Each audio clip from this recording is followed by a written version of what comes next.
Italia, 1947. Han pasado 2 años desde que terminó la guerra.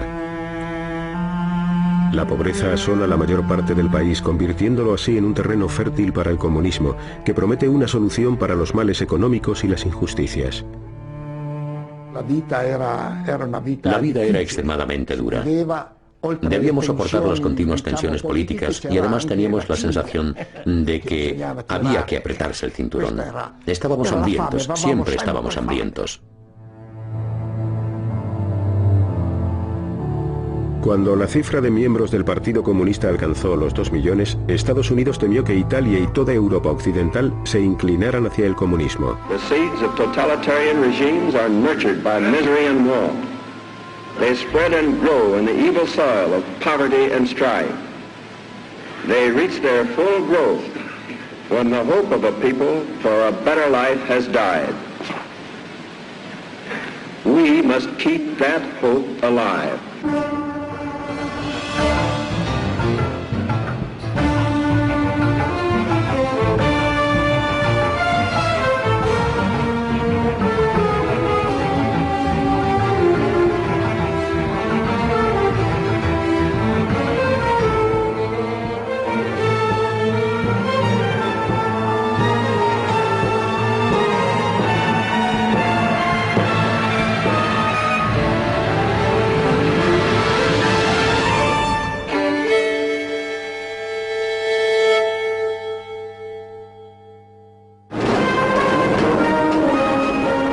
Día de la liberación en Moscú, 1947.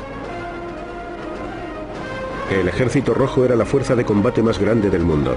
Stalin había extendido su control por la mayor parte de Europa del Este.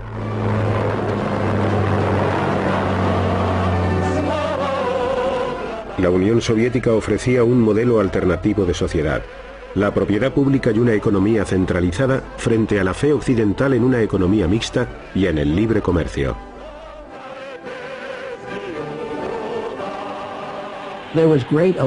Existía una gran preocupación por los deterioros que habían sufrido tanto la política como la economía. Temíamos que los comunistas de Europa Occidental se volvieran activos y perjudiciales, lo que situaría a estas naciones al borde de la bancarrota. Y esto ocurriría a menos que hiciéramos algo para remediarlo. De lo contrario, los soviéticos tendrían una gran oportunidad para extender su órbita de influencia por la zona oeste de Europa. En 1947, debido a la crisis financiera que estaba atravesando, el gobierno británico se vio obligado a comunicar a Washington su decisión de retirar su ayuda a Grecia y a Turquía. La administración temía que el Mediterráneo oriental cayera bajo la influencia comunista, y Truman aprovechó su oportunidad para pasar a la ofensiva.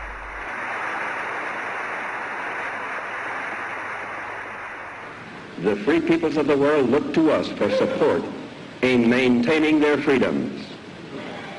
If we falter in our leadership, we may endanger the peace of the world, and we shall surely endanger the welfare of this nation. Yo le estaba escuchando desde la galería y me quedé admirado porque el Congreso prestaba toda su atención a las palabras del presidente. En esta ocasión, todos los que se encontraban en la sala se dieron cuenta de que estaban ante uno de los acontecimientos más importantes de la historia. I therefore ask the Congress to provide authority for assistance to Greece and Turkey in the amount of $400 million for the period ending June 30th, 1948.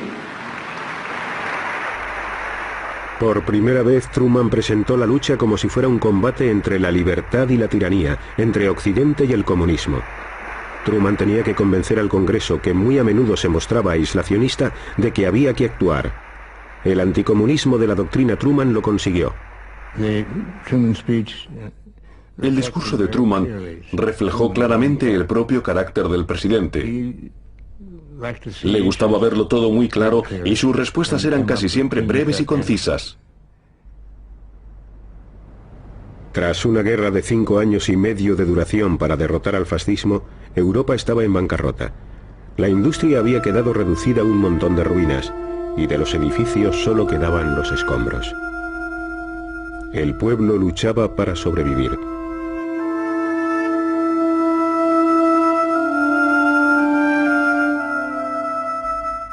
El Partido Comunista, que había combatido al fascismo, reclutaba nuevos miembros. El comunismo atraía a los jóvenes y estudiantes con la esperanza de poder crear una sociedad sin clases. Muchos creyeron que el comunismo construiría un mundo mejor que el que existía antes de la guerra. Era el único partido al que uno podía afiliarse si quería cambiar el mundo. El hombre al que Truman escogió para hacer frente al comunismo era el general Marshall, uno de los líderes del ejército en tiempos de guerra que acababa de ser nombrado secretario de Estado. Él se ocuparía de planificar la reacción de los Estados Unidos. Marshall era un hombre extraordinario. Nunca he conocido a nadie como él. En muchos aspectos era una persona austera, casi inaccesible. Nunca consentía que nadie le llamara George Marshall, ni siquiera el presidente. Cuando el presidente le preguntó si debía hacerlo, él le respondió: no, General Marshall estará bien. Emanaba carácter y autoridad. En marzo, Marshall se reunió con el ministro de Asuntos Exteriores soviético Molotov en Moscú. También estaban allí Gran Bretaña y Francia. Los cuatro grandes trataron de llegar a un acuerdo sobre el futuro de Alemania. A pesar de la cálida hospitalidad rusa, todas esas semanas de reuniones resultaron infructuosas. Marshall hizo un último esfuerzo. Se entrevistó con Stalin en el Kremlin y esta reunión le convenció de que los soviéticos estaban tratando de ganar tiempo para que la situación en Europa Central y Oriental empeorara aún más. De este modo, el descontento popular sería cada vez mayor. La fuerza de los comunistas aumentaría. Y quizás su ideología llegara al poder en los países de Europa Occidental sin que el Ejército Rojo tuviera que invadirlos. Entre todos los problemas que tenía Europa, había uno de especial importancia: el futuro de una Alemania derrotada. Stalin quería que siguiera estando sometida porque le preocupaba que, de lo contrario, un día se recuperara y volviera a poner en peligro a la Unión Soviética. Los norteamericanos consideraban necesario que Alemania se pusiera en pie de nuevo para que toda Europa pudiera recuperarse completamente. Para entonces, Marshall ya estaba convencido de que había que actuar con rapidez. A su regreso de Moscú dio instrucciones al Departamento de Estado para que comenzaran a aportar ideas con el fin de elaborar un plan para rescatar Europa. Pero para ello se necesitarían miles de millones de dólares. ¿Aprobaría el Congreso estos enormes costes? The whole situation is critical in the extreme. We happen to be, very fortunately for ourselves, the strongest nation in the world today, certainly economically.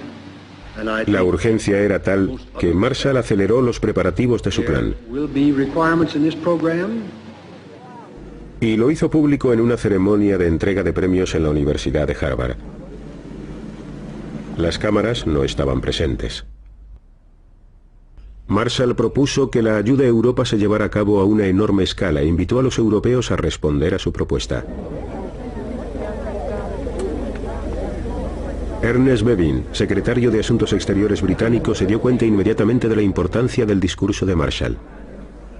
De hecho, él siempre había deseado que los norteamericanos tomaran parte en la reconstrucción de Europa. Cuando Marshall pronunció su gran discurso en Harvard, Bevin lo escuchó atentamente y junto con los franceses le dio la bienvenida. Partiendo de esta base, elaboraron lo que más tarde se convertiría en el Programa de Recuperación Europea, que lograría levantar nuevamente a la Europa Occidental. La economía soviética también necesitaba inversiones desesperadamente para recuperarse de los estragos ocasionados por 4 años de guerra en territorio ruso. En teoría, el plan Marshall estaba abierto tanto al este como al oeste, pero ¿participaría Stalin en él? Stalin siempre desconfiaba, y desde sus orígenes, el plan no le entusiasmó mucho. Dijo, solo tenéis que fijaros. La situación ahora es bastante diferente de cuando los americanos se comprometieron a ayudarnos durante la guerra. Además, ellos han puesto en práctica la doctrina Truman. En realidad no quieren ayudarnos. Solo quieren arrancar a las democracias populares de nuestra esfera de influencia para conquistarlas, infiltrarse en ellas y sacarlas de la Unión Soviética. En París se celebró una conferencia de ministros de Asuntos Exteriores para comenzar a formular la respuesta europea al Plan Marshall. A pesar del recelo de Stalin, Molotov y una numerosa delegación soviética se sentaron a la mesa de conferencias. Molotov escuchó todos los informes y propuestas, aunque él tenía muy claro que la ayuda se prestaría bajo ciertas condiciones. Durante la Guerra Fría ambas partes recurrieron a los espías. Y en este punto crítico, los espías de Londres proporcionaron a sus directores soviéticos un documento tras otro. Docenas.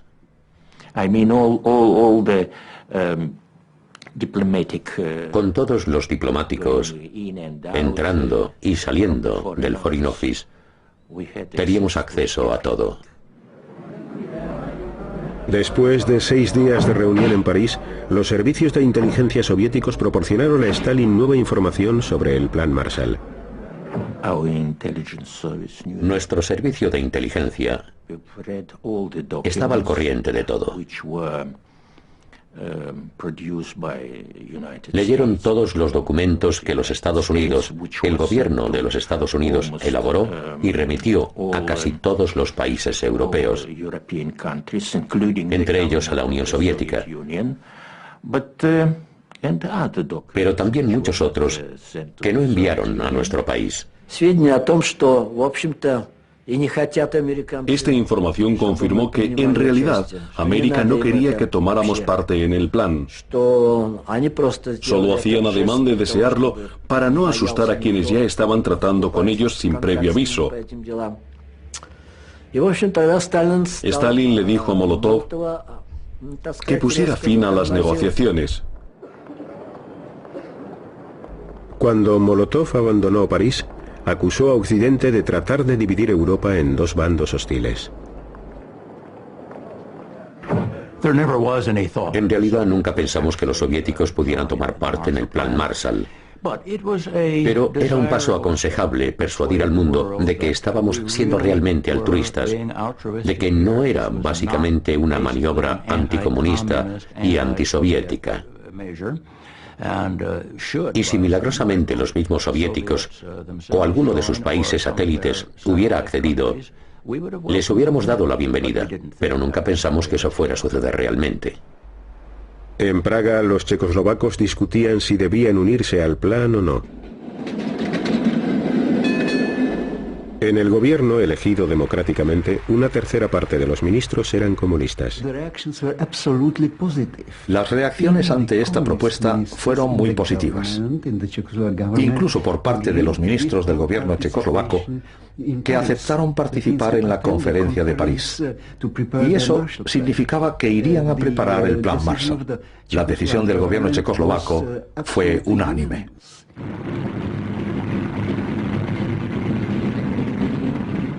Stalin mandó llamar al primer ministro checo, Klement Gottwald, a Moscú.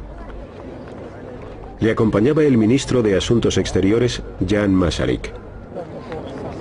Llegaron el 9 de julio por la tarde y esperaron. Serían las 11, es decir, antes de medianoche, cuando llegó alguien y les dijo que debían salir inmediatamente hacia el Kremlin. Pero lo principal, lo que pretendían, era que la delegación checoslovaca no pudiera desplazarse a París para asistir a la conferencia sobre el Plan Marshall.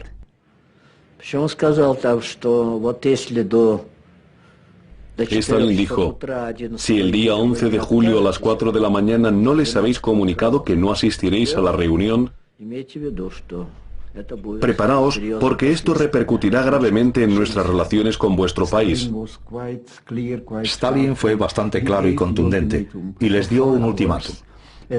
Nuestra delegación tenía 4 horas para comunicarle su decisión. Al final, el mismo gobierno que había aceptado por unanimidad acudir a la conferencia de París renunció a asistir. En lo referente al Plan Marshall no había discusión alguna. Solo existía una orden y estaba muy clara. Tenéis que hacerlo y si no lo hacéis, no sois nuestros amigos. Estáis traicionando a la Unión Soviética, etcétera, etcétera. Estaba todo muy claro. Cuando la delegación checa abandonó Moscú, Gottwald leyó unas declaraciones preparadas. Apenas podía ocultar su disconformidad. Да здравствует вечная дружба и союз Советского Союза и Чехословакии, да здравствует героический советский народ и его великий вождь генералиссимус Сталин.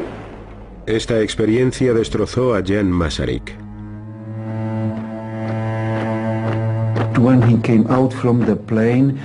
Cuando bajó del avión, dijo claramente: fui a Moscú como ministro de un Estado libre y regreso siendo el esclavo de Stalin. En septiembre de 1947, 16 naciones europeas firmaron su adhesión al Plan Marshall y solicitaron $20 millones en concepto de ayuda. La Alianza Occidental comenzó a tomar forma. Se estaban dibujando las líneas de batalla de la Guerra Fría. Nuestro propósito estaba basado fundamentalmente en la compasión y en la buena voluntad. Sabíamos que nuestros antiguos aliados necesitaban la ayuda de los Estados Unidos. En la Unión Soviética, la política del Plan Marshall se veía como un intento de los americanos de imponer su influencia en los países que recibieran las ayudas del Plan Marshall.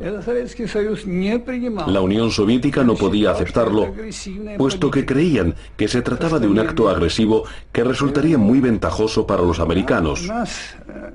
Por eso, en nuestro país jamás se aceptó el Plan Marshall.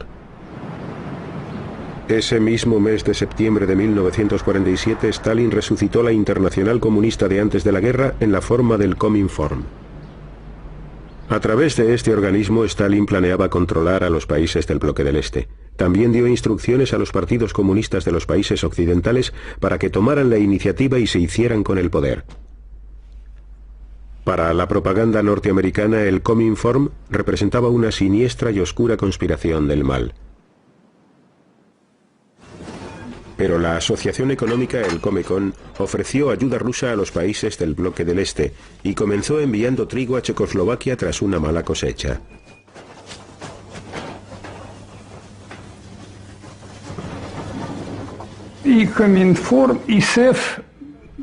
Tanto el Cominform como el Comecon fueron una respuesta directa al Plan Marshall. Por una parte, el Cominform seguiría la línea política e ideológica que la Unión Soviética quería adoptar en los países socialistas. Por otra parte, el objetivo del Comecon era proporcionar asistencia económica a esas naciones para evitar que fueran arrancadas de su órbita de influencia. Febrero de 1948. Los comunistas suben al poder en Checoslovaquia. Las milicias de trabajadores participan en la marcha. Todos los que no son comunistas son detenidos. Los comités de acción asumen el control de la policía y de los sindicatos. El presidente Benes capitula. La bandera roja ondea en el centro de Praga. En solo 5 días los comunistas se hicieron con el gobierno de Checoslovaquia e impusieron a sus habitantes las normas de Stalin. Dos semanas más tarde, Jan Masaryk encontró la muerte al caer desde la ventana de su apartamento en Praga. Aún se plantean 2 controvertidas hipótesis sobre este hecho. ¿Perdió toda esperanza y saltó? ¿O le empujaron? Masaryk era hijo de Tomáš Masaryk, fundador del Estado checo. Su funeral simbolizó el final de una Checoslovaquia libre. Tras la muerte del ministro, unas 10.000 personas fueron a decirle adiós, a darle su último adiós. Lloraban y le llevaban flores. Pero la impresión generalizada era que estaban ante el final. Por desgracia, todos lo sentimos así. El ascenso al poder de los comunistas en Praga conmocionó a Washington. Allí todavía se estaba discutiendo el caso de la ayuda propuesta por Marshall ante un Congreso aislacionista. The Soviet Union and its agents have destroyed the independence and democratic character of a whole series of nations in Eastern and Central Europe. It is this ruthless course of action and the clear design to extend it to the remaining free nations of Europe that have brought about the critical situation in Europe today. Esta situación crítica llegó en el momento en que las cámaras del Congreso estaban considerando finalmente la legislación. Entonces se produjo el golpe en Checoslovaquia y fue la gota que colmó el vaso. Porque incluso los aislacionistas, o al menos la mayoría, comprobaron que con su ascenso al poder en Checoslovaquia, los rusos estaban avanzando hacia el oeste. Era muy importante aprobar la legislación. El 3 de abril de 1948 el Congreso concedió 5.000 millones de dólares para las ayudas Marshall, unos 157.000 millones de pesetas. El Plan Marshall nació de la necesidad de alimentar a los hambrientos y de evitar que el comunismo se extendiera por toda Europa. El 20% de las ayudas eran préstamos y el 80% subvenciones. Los primeros envíos consistían en alimentos y fertilizantes. Después llegaron las máquinas para mejorar los resultados de la agricultura. En los 4 años que duró el Plan Marshall, otorgó 13.500 millones de dólares, más de 2 billones de pesetas, repartidos entre 16 países.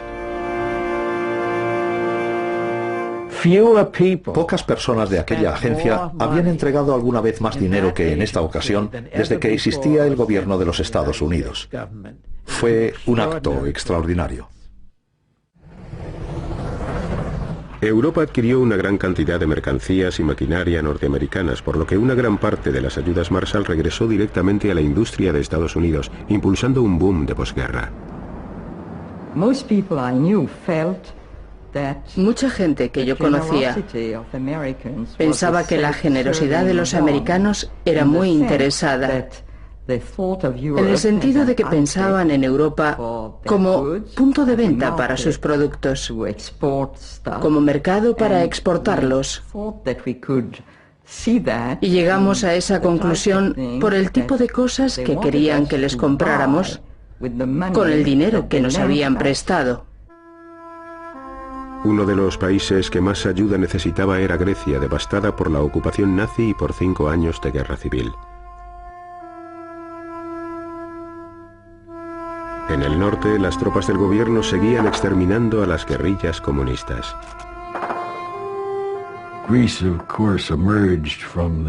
Lógicamente, Grecia emergió de la guerra en un estado terrible. Es muy probable que, como represalia, en sus ataques, los nazis prendieran fuego a unos 2.000 pueblos de este país.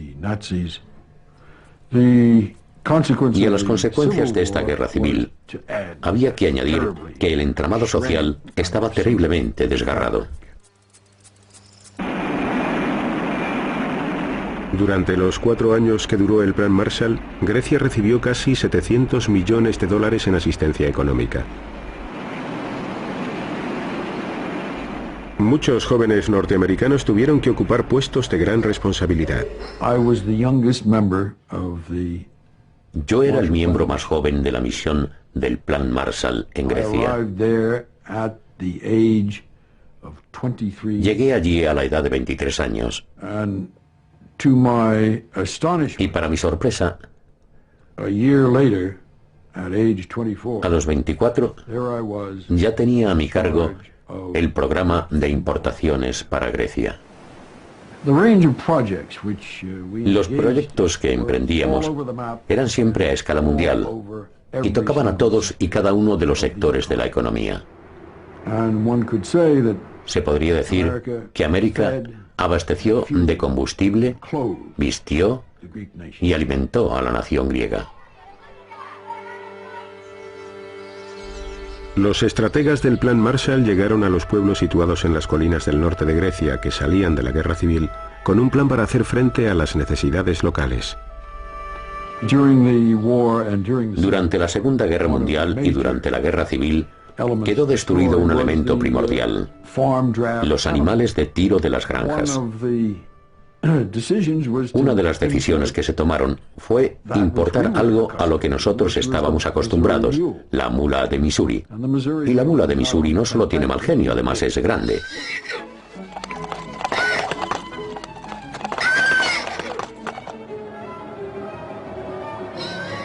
Tras un largo viaje en barco, las mulas norteamericanas llegaron a Grecia.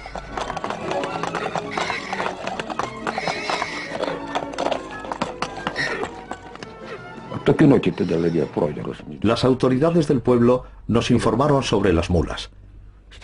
Bajamos hasta la cooperativa, que estaba en Shanti, y allí nos dieron las mulas. Los agricultores lo echaron a suertes.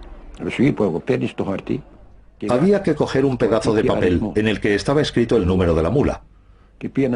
Entonces el capataz miraba el papel y te daba la mula que correspondía a tu número y te decía: cógela.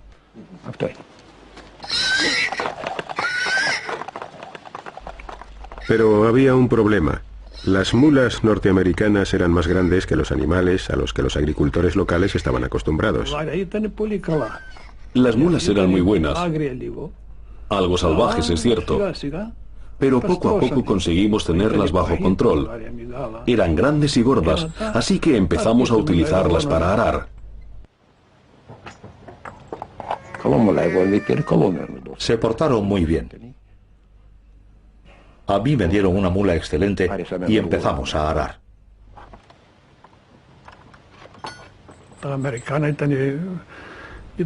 Las mulas americanas eran mejores. Habían sido criadas en establos y estaban bien alimentadas y gordas. Podían cargar con más de 200 kilos. Nuestras mulas locales eran pequeñas. Les estamos muy agradecidos.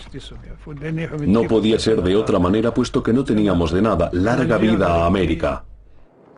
La Europa industrial se enfrentaba a otros problemas. Francia, 1947. Los trabajadores de la fábrica Renault cerca de París se declaran en huelga. Cuando los ministros comunistas les respaldaron, fueron expulsados del gobierno. A estos acontecimientos siguieron unos meses de graves trastornos. Las huelgas comenzaron a multiplicarse. Al final, 3 millones de trabajadores se echaron a la calle. Simpatizábamos mucho con los trabajadores que hacían huelga, porque en nuestra opinión estaban muy mal pagados y el gobierno no haría nada por ellos si ellos no presionaban al gobierno. Los ministros temían que se desencadenara una guerra civil. Los Estados Unidos dejaron muy claro que la industria francesa no recibiría más ayudas Marshall hasta que no tuviera a los comunistas bajo control.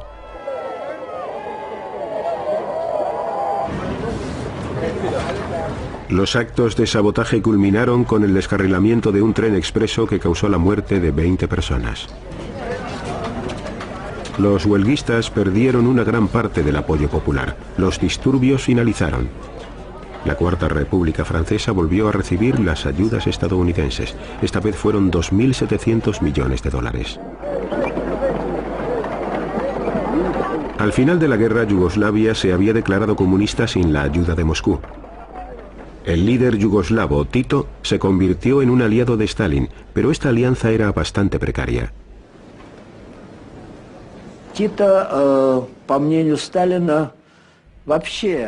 En opinión de Stalin, Tito estaba adquiriendo una posición cada vez más independiente en varios campos, entre los que se encontraban los asuntos internacionales.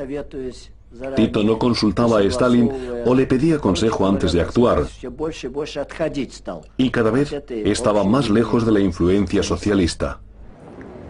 El cisma se produjo cuando Stalin expulsó a Tito del Cominform. Abriendo aún más la grieta que les separaba, Tito se volvió hacia el oeste. Tras una serie de desastrosas sequías, Tito solicitó la asistencia económica de los Estados Unidos.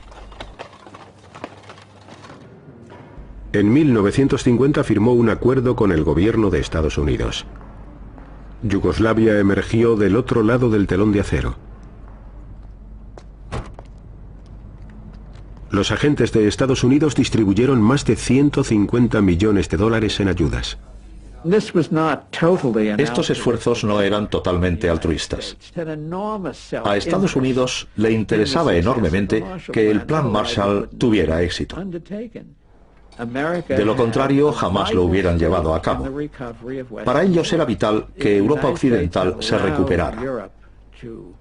Dejar que el viejo continente se viniera abajo nos hubiera costado más de lo que gastamos en el Plan Marshall. Lo estábamos haciendo bien, haciendo el bien. Pero además de hacer el bien, Washington preparaba otras tácticas. En el año 1948, en Italia, el Partido Comunista dirigido por Togliatti dominaba el Frente Popular de ideología izquierdista. El gobierno estaba en manos de los cristiano-demócratas. En abril, las primeras elecciones generales desde la guerra despertaron las expectativas de una victoria comunista en las urnas. Yo esperaba que el Frente Popular, en el que estaban reunidos todos los partidos de la izquierda, ganara las elecciones.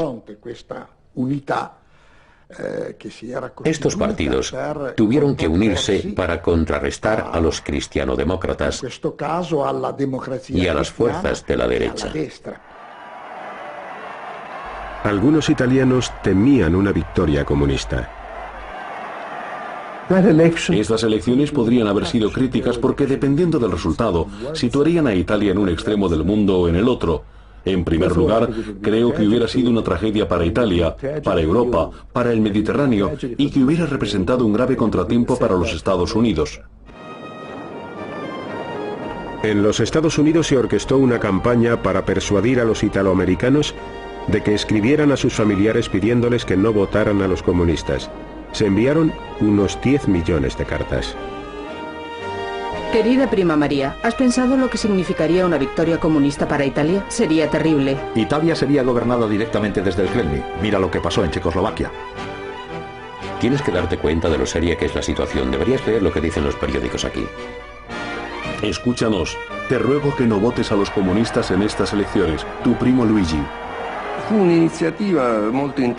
Fue una iniciativa muy inteligente porque así llegó directamente a las familias.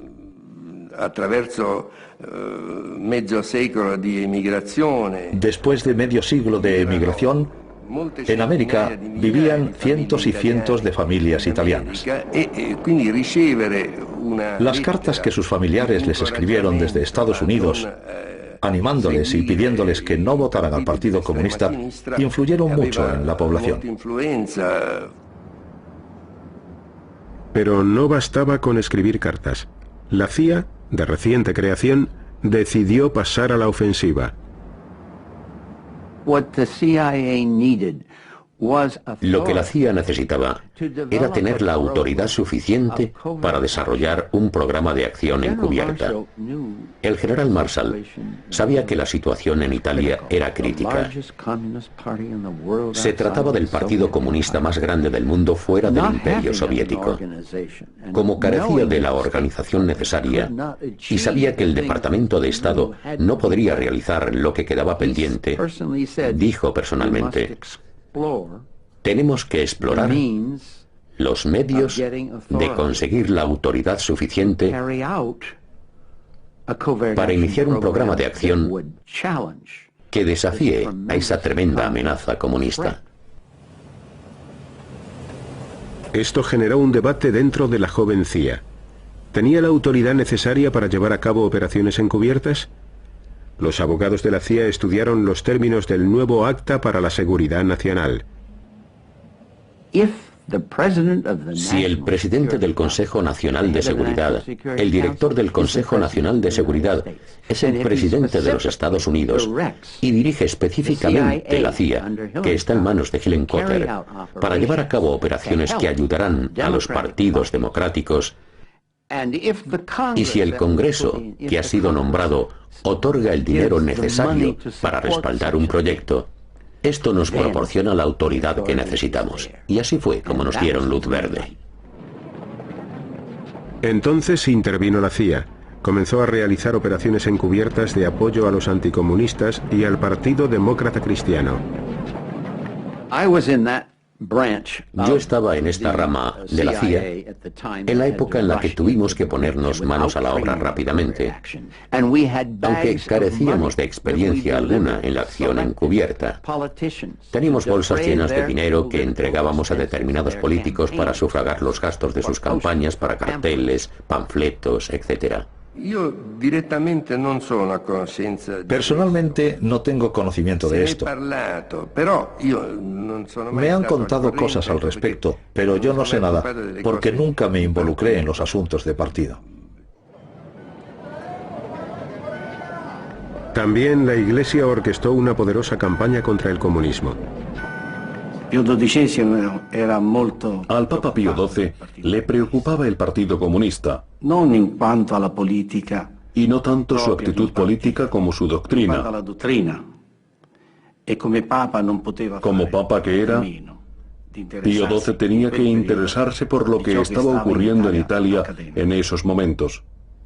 Se creó una red de comités electorales. Trabajaron paralelamente a la organización de la Iglesia Católica, pero en estrecha relación con ella. Puedo decir que todos los partidos envidiaban nuestra estructura electoral y en especial nuestros carteles electorales.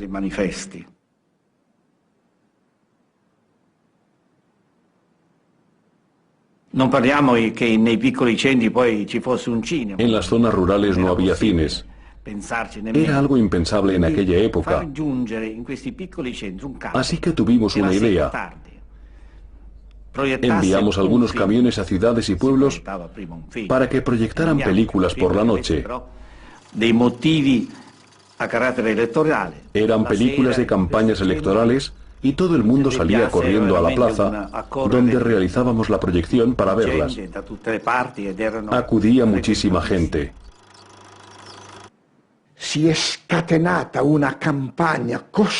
Pusieron en marcha esa tremenda campaña contra la izquierda, contra los comunistas, contra los socialistas, y dijeron las mentiras más terribles sobre ellos. La Iglesia influyó decisivamente sobre la población, porque el 90% de los italianos eran católicos y miembros de la Iglesia. En aquella época yo era católica practicante y asistía a misa rigurosamente, nunca faltaba.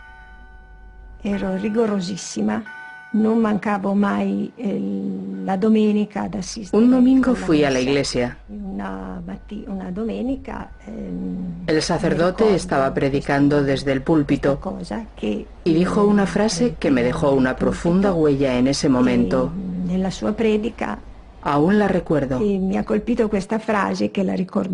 Dijo que la guerra contra los comunistas era una guerra santa. El Papa Pío XII y la Iglesia Católica habían apoyado a los fascistas durante las décadas que estos permanecieron en el gobierno. Pero el Vaticano se oponía totalmente al comunismo. Pocos días antes de las elecciones, Pío XII excomulgó a muchos miembros del Partido Comunista.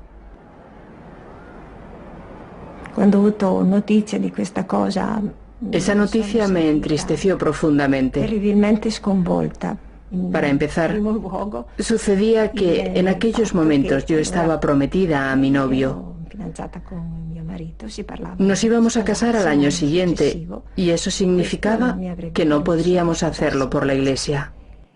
el Papa Pacelli, Pío XII, el Papa Pacelli, Pío XII, ufficialmente come pontefice, nos excomulgó a los comunistas y a los amigos de los comunistas. Como no podía casarme en la iglesia, tampoco podía llevar un vestido blanco, ni tener todas esas flores y los músicos. Mi tío, que había sido como un padre para mí desde que era una niña, ni siquiera podría llevarme al altar. Por no mencionar que como católica, creía que mi matrimonio tenía que ser bendecido por el sacerdote, representante de Cristo sobre la tierra. Esas eran mis creencias. Ya saben que Pío XII en uno de sus discursos dijo: o se está con Cristo o se está contra él. Y el Partido Comunista estaba contra Cristo. Eran claramente ateos. Así que era deber del Papa y de la Iglesia proteger a su pueblo.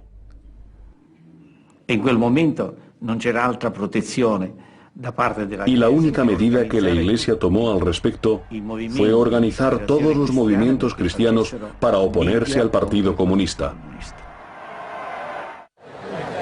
El 18 de abril de 1948 Italia se congregó ante las urnas. Los demócratas cristianos obtuvieron una victoria aplastante. Italia seguiría siendo miembro de la Alianza Occidental. El porcentaje de los votos que recibieron los comunistas era de casi la mitad. Ho pianto moltissimo. Lloré mucho.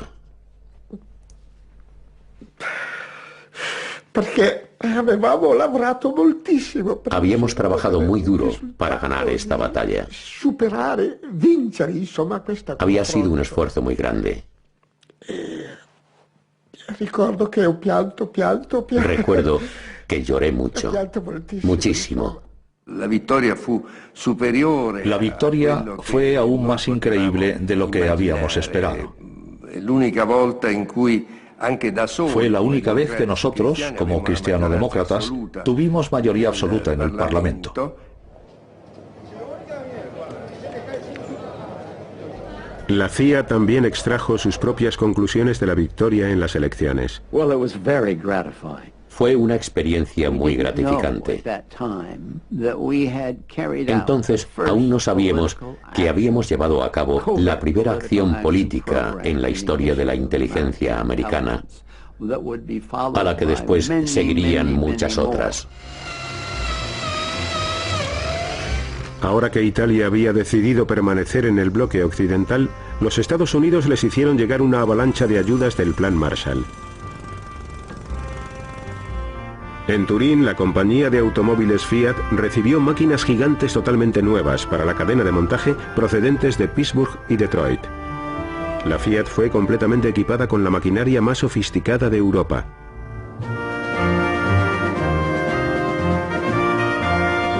La recuperación de la Fiat impulsaría el resurgimiento de la industria italiana. En Europa y en Italia especialmente, teníamos la impresión de que América era una nación todopoderosa. Tenían el 50% del PNB mundial, poseían la tecnología más moderna, habían acabado con el sistema nazi. Y no podías decir que lo esperaras, simplemente te mostrabas gratamente sorprendido al ver la generosidad de su política exterior. Y en esos momentos la expresión de su citada generosidad fue el Plan Marshall. El Plan Marshall también demostró el deseo de los Estados Unidos de salvaguardar el futuro de Europa. El mensaje era el siguiente: modernizad vuestras economías y podréis ser como nosotros. Los americanos estaban intentando imponer las ideas americanas y la organización americana en Europa. Existía la creencia de que, dado que había que reconstruir las industrias europeas, si queríamos que Europa fuera otra vez competitiva en el mundo económico, tendría que imitar los métodos de producción americanos y también los de gestión, etc. Y muchos hombres de negocios europeos estaban ansiosos por hacerlo.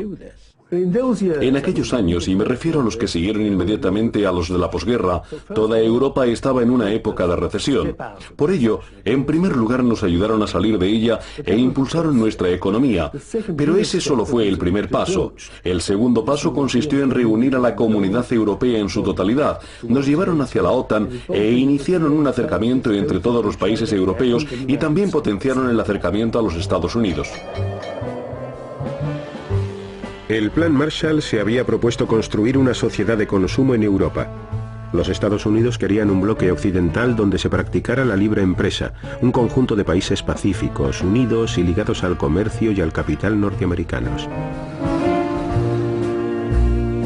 La Unión Soviética se vio obligada a construir su propio bloque rival. La población de los países socialistas pasaría 40 años observando al bloque occidental con sorpresa y admiración.